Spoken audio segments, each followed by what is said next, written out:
my hometown. I've been arrested so many times.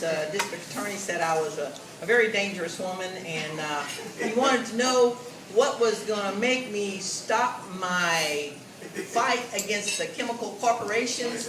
And as a matter of fact, I was sitting on the witness stand, and I had been arrested for climbing a chemical tower and chaining myself. And so he was pretty pissed off at me, and he said, "What is it going to take to make you stop?" And I told him there wasn't a single thing he could do to make me stop. Them were my words, but they threw the book at me, and I got 120 days in jail and a $2,000 fine. And matter of fact, it's a lot more than probably BP CEO Tony Hayward's ever going to see. And anyway, so I spent the last 21 years of my life fighting these corporations. I'm a fourth generation fisherwoman. My family's been in Seadrift 100 years. You probably never heard of Seadrift. Seadrift is so far back in the woods, Bonnie and Clyde used to hide out there. And matter of fact, my uncle, my great uncle, used to take Bonnie and Clyde up the river because I think her mother had a hideout down the river. So that's how far back we are. So it's a very rural place. But in 1989, when the first toxic release inventory came out, now, does everybody know what toxic release inventory is? No. Okay, toxic release inventory. Okay, let me back up just a little bit. Y'all heard of Bhopal, India? Yes. Okay. Yes. When Bhopal, India happened, when Union Carbide put out that release that probably killed somewhere around 8,000 people in one night, when that happened, there was kind of repercussions around the world, especially since it was a Union Carbide plant that did it, a USA plant. So they decided there was not going to be that type of thing that happened in the United States. So they passed the community right to know and said companies, these chemical companies, are going to have to say what goes out the smokestack, what goes in the river. What are those trucks running through your town with little silver tanks? And they're silver tanks because anything else they'll leak their way through, so they got to be the stainless steel tanks. What are they putting in the injection wells, and what are they putting in the landfills?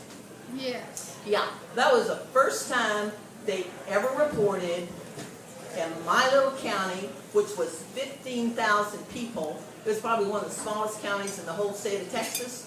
We were #1 in the nation. We had half the waste generated in Texas. And that kind of blew my mind.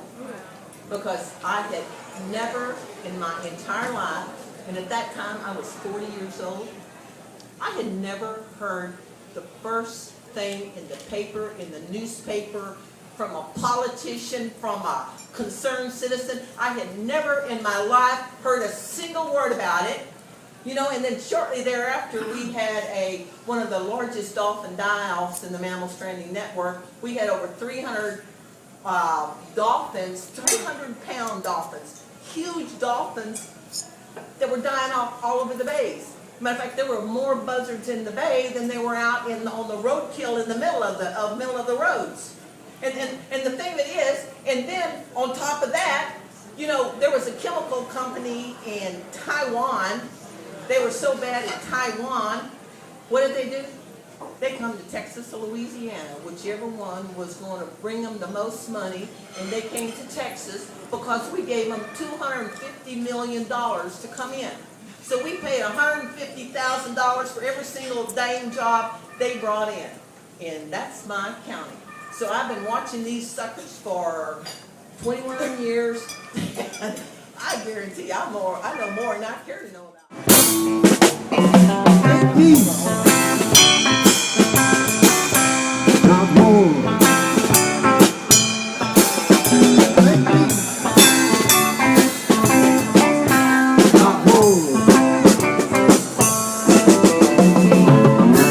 Somebody really make some mothers.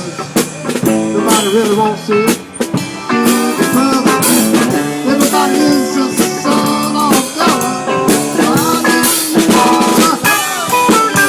Make peace.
Whoa.